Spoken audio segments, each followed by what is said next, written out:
Dahil babangga sa Fishman Island ang Noah's Ark kung nasaan ang Fishman District ay nangangamba ang lahat na magunaw ang kanilang tirahan. Nag-alala din ang mga tauhan ni Hordy sa sinapit nito, ngunit bumangon ito na galit sa ginawa ng bida. Samantala nakalapit ang ilan sa mga tauhan ni Boy Addict kay Shirahoshi kaya pinulbos sila ng Kraken. Ngunit sa isang iglap ay sumugod si Boy Addict at sinuntok ang ulo ng ating bida. Subalit hindi nasaktan si Luffy dahil wala palang hockey si Hordy, kaya gamit ang ulong may hockey ay umatake ang bida patungo sa mga iron shell ng kalaban. Sumugod si Boy Addict at sinipa ang bida ngunit wala itong kwenta sa armament hockey ni Luffy, saka gumamit din ng armament hockey sa paa ang bida at sinipa ang kawawang addict. Dahil dito ay umatake ng maraming bala ang kalaban. Ngunit dahil sa observation hockey na na-master ng bida ay walang tumama kahit na isa. Tapos muling sumuntok ang bida patungo sa katawan nito na sa sobrang lakas ay talsik na naman ang kawawang addict.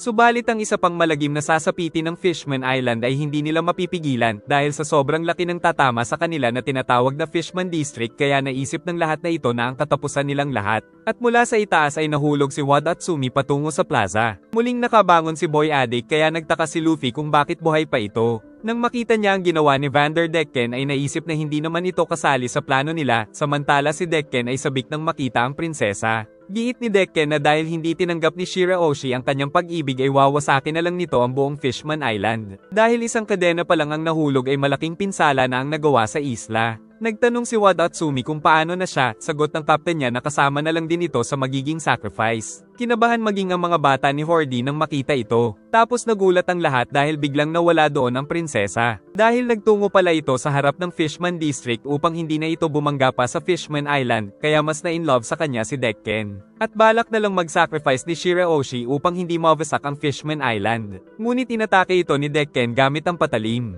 Pero tumakbo pa rin ang prinsesa para hindi madamay ang mas nakararami. Samantala si Boy Addict ay nagtungo na rin sa Noah's Ark para sabihin na nagustuhan niya rin ang ginawang ito ni Decken para tapusin ang prinsesa. Si Sanji naman ay nagmamadali na magtungo sa kanila para subukang pigilan ng mga kalaban. Ngunit sinabi ng captain niya na magbantay na lang ito sa plaza dahil siya na ang bahala. Bago siya umalis ay binigyan ni Jinbei ng panggawa ng bubble. Saka siya kumapit sa cook para magpunta sa itaas. Samantala nangangamba na ang mga fishmen sa kanilang katapusan ngunit ayaw sumuko ni Shirahoshi upang mailigtas sila. Si Sanji naman ay tinansya ang kanyang lakas upang sakto lang na makapunta ang captain sa loob ng bubble ng Fishman District. Nakita ni Luffy doon si Hordy ngunit napansin niya rin ang napakaraming fishmen na pinipigilan ng Noah upang tulungan ang prinsesa. Subalit nang makita sila ni Hordy ay inatake niya ang lahat ng mga ito. Lumabas naman ang prinsesa sa bubble ng Fishman Island upang dalhin ang Noah sa malayo. Dahil dito ay kinailangan ni Luffy na gumamit ng sariling bubble sa katawan. Subalit dahil din dito ay nagkaroon ng kalamangan si Hordy sa kanya dahil hindi niya na ito matamaan at tila pinaglalaroan na lang ng fishman. Gumamit ito ng mga shark arrows kaya nabutas ang bubble ng ating bida at nabitiwan niya pa ang bubble maker kaya tuluyan na siyang lumubog. Nais na siyang tapusin ng fishman gamit ang sibat nito, mabuti ay dumating si Fukaboshi at iniligtas ang ating bida, saka nilagyan ito muli ng bubble para makaligtas. Ngunit nilabas naman ni Boy Addict ang kanyang sandata. Samantala patuloy sa pagtakbo ang prinsesa mula kay Decken, ngunit sa kabila nito ay ayaw pa rin niyang tanggapin ang pag-ibig ni Decken. Kaya naghagis ito ng napakaraming sandata subalit nakaligtas dahil dumating ang mga kapatid.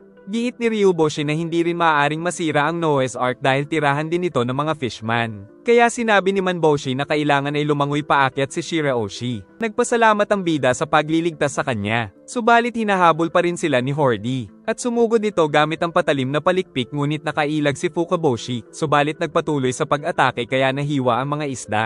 Kaya nagpatuloy sa pagtakas ang dalawa. Subalit lahat ng mga bato na nadadaanan ni Hordy ay nasisira dahil sa lakas nito. Ngunit pinipilit pa rin ni Fukaboshi na makatakas. Nang makita nila ang Noah na papaakyat ay binalak ni Luffy na pumasok sa loob nito. Dahil naalala ng bida ang sinabi ni Jinbei na baka walang tubig sa loob ng Noah dahil devil fruit user din si Decken. Pero hindi sila papayagan ni Boy Addict. Kaya may idea daw si Fukaboshi. Nakapagtatakang nauna na si Hordy sa loob ng Noah. Subalit bigla nitong sinaksak si Vanderdecken upang malaman kung susunod pa rin ba ang Noah sa prinsesa kapag namatay ito. Dinukot ni Decken ang sibat ni Hordy. Giit ni Boy Addict na siya ang unang tinraidor ni Decken kaya papatayin niya na rin ito upang malaglag ang Noah sa Fishman Island upang matapos ang lahat ng mga kalaban niya. Sa kabila ng pinsala ay umatake pa rin si Decken ngunit kinagat siya sa paa. Tapos ang sariling atake ni Decken ay sa kanya tumama dahil yumuko si Hordy. Kaya nahulog ito patungo sa loob ng Noah kasama ng kanyang palakol. Nais isunod ni Boy Addict ang prinsesa ngunit pinigilan siya ng dalawang prinsipe, subalit walang kwenta ang mga ito sa addict na fishman. Kaya nagmadali si Shiraoshi ngunit hindi siya makatakas kay Hordy, hanggang sa mahuli siya nito sa buhok, at tatapusin niya na ang prinsesa nang umatake ang ating bida patungo kay Boy Addict kaya nabitiwan ang buhok ni Shiraoshi.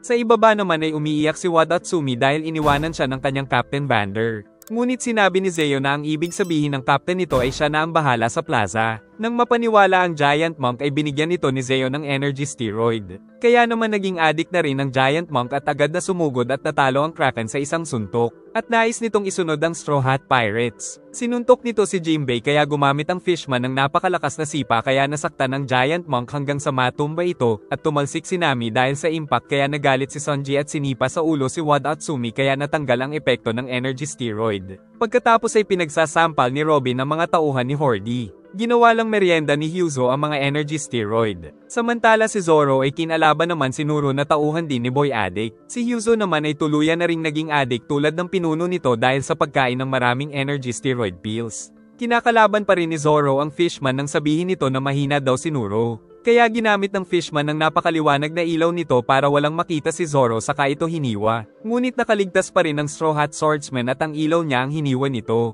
Tapos pinatalsik siya ni Zoro sa ere. Muli naman itong bumangon ngunit tinapos siya ng sariling kakampi na si Hyuzo Addict version. At maging ang iba pang mga tauhan nila ay pinapatay ni Hyuzo nang parang wala lang dito. Kaya nagtakbuhan ng sarili nilang mga tauhan pero wala silang takas. Nakita nito si Robin kaya agad siyang sumugod sa dalaga ngunit iniligtas ito ni Zoro na natutuwa pa dahil may malakas na rin siyang makakalaban. Nadismaya si Luffy dahil humina ang atake niya sa tubig. Giit naman ni Boy Addict na wala naman pag-asang manalo sa karagatan ng isang tao kaya tatapusin nito ang buong Straw Hat. Subalit giit ni Luffy na puprotektahan niya ang lahat. Ngunit hindi naniniwala si Hordy na magagawa niya ito. Samantala ang prinsesa ay patuloy sa pagtakas. Ngunit hindi nababahala si Boy Addict kaya naisip ng dalawang prinsipe na mabawalang bisa ang Devil Fruit ni Dekken pag namatay ito kaya pwedeng mahulog ang Noah sa Fishman Island. Si Sanji ay tumalon upang kalabanin ng Great Monk ngunit lumalaban si Wadatsumi pero nagawa niya pa rin itong masipa sa pagmumukha ng napakalakas kaya natumba. Si Nami ay nagpalabas ng mga maliliit na ulap, at nagsama-sama ang mga ito saka ginamit ni Nami patungo sa mga kalaban para makuryente sila.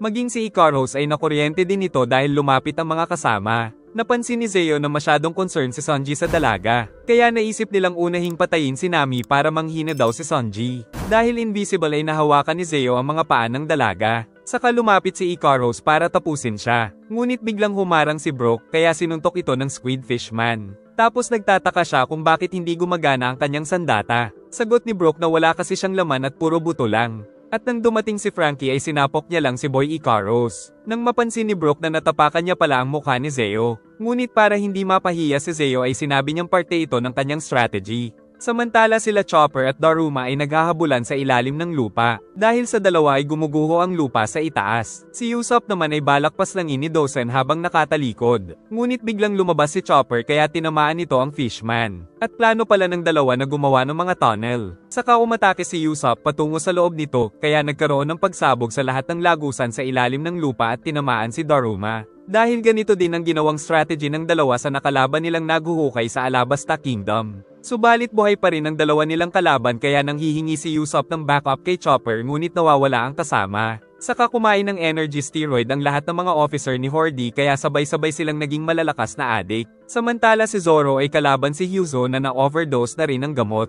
At nagkaroon ng kanya-kanyang mga kalaban ang bawat miyembro ng Straw Hat. Ang mga mamamayan naman ng Fishman Island ay walang magawa kundi ang umasa na may iligtas ng Straw Hat ang kanilang isla. Patuloy pa rin sa pag-akyat ang prinsesa kaya nais ng mga kapatid na ibahin nito ang landas para hindi nakatapat sa isla ang Noah subalit pinipigilan sila ni Hordy na masira ang plano niya. Nalaman din ito ni Luffy kaya sinabi sa kasama na habulin nila ang prinsesa. Pero hindi sila hahayaan ni Hordy sa plano nila. Sumigaw ng malakas si Manboshi kaya narinig na ito ng prinsesa at nakita na nakatapat pala ang Noah sa isla kaya lumiko siya. Kaya naman sumugod si Hordy sa kanya pero pinigilan ito ng bida. Ngunit dahil nasa dagat ay nakatakas si Boy Addict. Si Dekken ay pinilit bumangon upang gumanti sa ginawa sa kanya ni Hordy. Samantala kinakalaban ni Luffy ang Fishman Addict habang nakasakay sa prinsipe. Dahil sa prinsesa ay unti-unti nang lumiliko ang Noah. Nang mapansin ni Hordy na nagising si Dekken. Kaya desperadong sumugod ang Fishman patungo kay Shiraoshi pero hindi papayag ang ating bida. Samantala si Decken ay nanghina at nauntog pa sa kanyang palakol kaya nawala ng malay at nag-umpisang mahulog ang Noah sa Fishman Island na ikinabahala ng mga prinsipe at ng bida. Natuwa si Hordy dahil magtatagumpay na daw siya sa plano. Naalala ni Fukaboshi ang sinabi ng ama na kailangan nilang protektahan ng Fishman Island pati na ang Noah. Giit ni Hordy na wala na silang magagawa kaya naisip ng ating bida na wasakin ang Noah bago pa ito tumama sa Fishman Island. Ngunit tutol si Fukaboshi kaya gisingin na lang daw nila si Decken. Si Shirahoshi naman ay nagmakaawa na gumising si Decken upang tumigil sa pagkakahulog ang Noah. Muling umatake si Hordy ngunit pinrotektahan ng prinsipe ang kapatid kaya ito ang napinsala. Sunod ay pinigilan naman siya ni Luffy ngunit nakagat ang ating bida pero sinuntok niya pa rin ito kaya tumalsik. Dahil sa pinsala ng bida ay naisip niyang kailangang sa walang tubig sila maglaban para mabawasan ang lakas ni Hordy. Subalit nalalaman ni Hordy ang plano niya kaya nagsimula itong hiwain ng Noah para pasukin din ito ng tubig.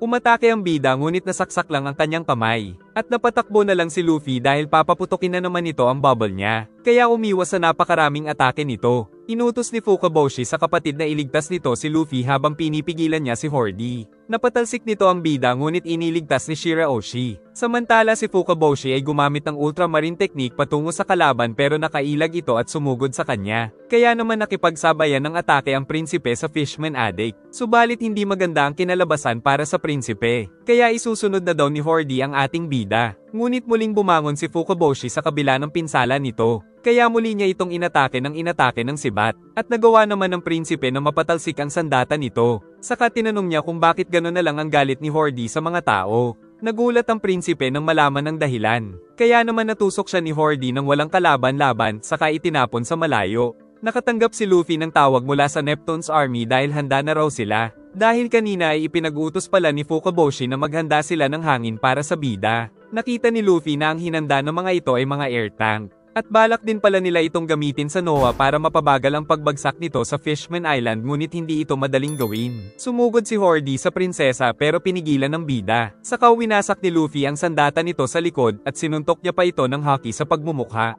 Pero kumain pa ng maraming gamot si Hordy para mas lumakas. Dahil dito ay tuluyan na talaga siyang naging isang halimaw. Si Fukaboshi naman ay pilit na sinabi sa kanila kung sino ba talaga si Hordy. Sinuntok-suntok ni Wadatsumi si Sanji ngunit hindi niya matamaan. Si Jinbei naman ay sinuntok ang paa nito. Dahil dito ay humigop ng napakaraming hangin ang monk para magpalaki. Pero sinabi ni Sanji na mas malaki pa rin sa kanya ang Kraken kaya nagpalobo pa ito ng katawan at nakawawa ang mga kalaban sa ibaba. Nagpatuloy si Sanji sa pagsabi na maliit pa ito kaya nagpalaki ang Great Monk. Nagtungo ang mga tauhan sa hari para sabihin na naputol daw ang komunikasyon nila sa buong isla. Tapos ang headquarters ay hindi pa sumasagot pero ayaw pa rin lumikas ng hari. Samantala ang Minister of the Right ay naintindihan na rin na sinusubukan pala silang iligtas ng Straw Hat kaya pinag-utos sa mga tauhan na tulungan ng mga ito kaya nagkaroon ng umaatikabong bakbakan sa battlefield. Ngunit nagpaputok si Hammond ng cannon patungo sa kanila na binubuhat ng kanilang mga alipin na tao. Nang makita ang nakakaawang kalagayan ay kinuha ni Robin ang susi ni Hammond. Tapos pinakawalan nito ang mga alipin. Kaya ibinaba na nila si Hammond at nagtataka naman ang mga pirata kaya sinabi ni Robin na utos daw ito ni Jinbei. Subalit nahuli ni Hammond ng net ang dalaga. Ngunit naglaho ito at napunta sa batok ng fishman saka naging dalawa siya at pinagtulungan ng kawawang kalaban. Dahil dito ay naging kakampi na rin ni Robin ang mga taong pirata. Tumawag ang isang bantay sa Minister of the Left at sinabing nawalan daw ng power ang Noah kaya nahuhulog na naman ito patungong Fishman Island. Kaya pinag-utos ni Mr. Catfish na sabihin ito sa mamamayan. Dahil dito ay pinamalita sa buong isla ang emergency evacuation kaya nagtakbuhan ang mga fishman para tumakas mula sa nahuhulog na Noah na ikinabahala ng lahat. Subalit sa isang bahagi ay ayaw umalis ng mga fishman dahil nakikipaglaban pa rin daw ang Straw Hat para sa kanila. Saka biglang gumana ang radyo sa isla kaya naririnig ng buong Fishman Island ang usapan nila Luffy kaya nalaman nilang kakampi ito. Sinabi ni Fukaboshi na kaya nagkaganito ang New Fishman Pirates ay dahil sa naipong pagkapuot ng mga ninuno nila sa mga tao. Subalit dagdag ng prinsipe na ang unang layunin ng mga ito ay ang pumatay. Sa flashback ay tinanong ni Fukaboshi kung bakit galit na galit si Hordy sa mga tao at ang sinabi nitong trip niya lang ay dito na nakumpirma ng prinsipe na mga demonyo lang talaga ang New Fishman Pirates. Samantala sinisiguro ng mga bantay na malalagyan nila ng bubble ang Noah upang mapabagal ang pagbagsak nito. Naalala ni Hordy noong kabataan ay talamak ang balita tungkol sa pagmamalupit ng mga tao sa mga fishman. At nang makita ang isang fishman na tinatawag na hero dahil sa pagpatay sa mga tao ay napangiti ito. Nadagdagan pa ang pagnanais ni Hordy na pumatay ng mga tao nung nakausap niya si Arlong na labis din ang galit sa mga tao. Kaya habang tumatanda siya ay tumatak na sa kanyang isipan na maging masama. At nang mabalitaan nila na mga tao din ang pumatay kay Fisher Tiger ay nagpa siya ang grupo na umaksyon. Kaya nagtungo sila sa isang nayo na tumutulong sa mga tao at pinagpapatay ang mga ito. At kahit isang sundalo na si Hordy ay nagagalit pa rin siya sa Reyna dahil sa pagpabor nito sa mga tao. At ito ang dahilan kung bakit pinatay ni Hordy ang mahal na Reyna. Nilabas ni Hordy ang energy steroid para ipakita sa mga kasama dahil pagkakataon na daw nila para puksain ang mga tao at ang mga pabor sa mga ito. Sa kasalukuyan ay hinahabol ni Boy Addict si Shiraoshi. Samantala ang mga sundalo ay inasinta ng maayos ang Noah kaya tagumpay na nalagyan ito ng bubble. Kasabay ng pangako ng ating bida na ililigtas nila ang buong isla kaya naiyak na lang ang panganay na prinsipe. Nang makita ito ay huminto sa pagtakbo ang mga fishmen. Subalit hinahabol pa rin ni Hordy ang dalawa kaya nagpaiwan na lang si Luffy. Umatake si Ikaros ng napakarami sa cyborg ngunit balewala ito. Saka tumalon si Frankie at sinuntok ang kalaban ngunit nasa likod pala ang totoong katawan ng fishman. Ngunit sa pag-atake ni Frankie ng apoy ay natakot ang squid fishman. Pinalo ni Dosen si Chopper ng malaking maso nito ngunit sinalag lang ito ng malakas na kamao ng reindeer. Si Yuzo naman ay mabilis na sumugod kay Zoro. Ngunit dahil sa galing ng binata ay naputol nito ang mga espada ng octopus. Nagpatuloy ang digmaan ng Neptune's army laban sa New Fishman Pirates. Samantala si Brook ay inatake ng invisible na si Zeo ngunit tinamaan ito bago makalapit.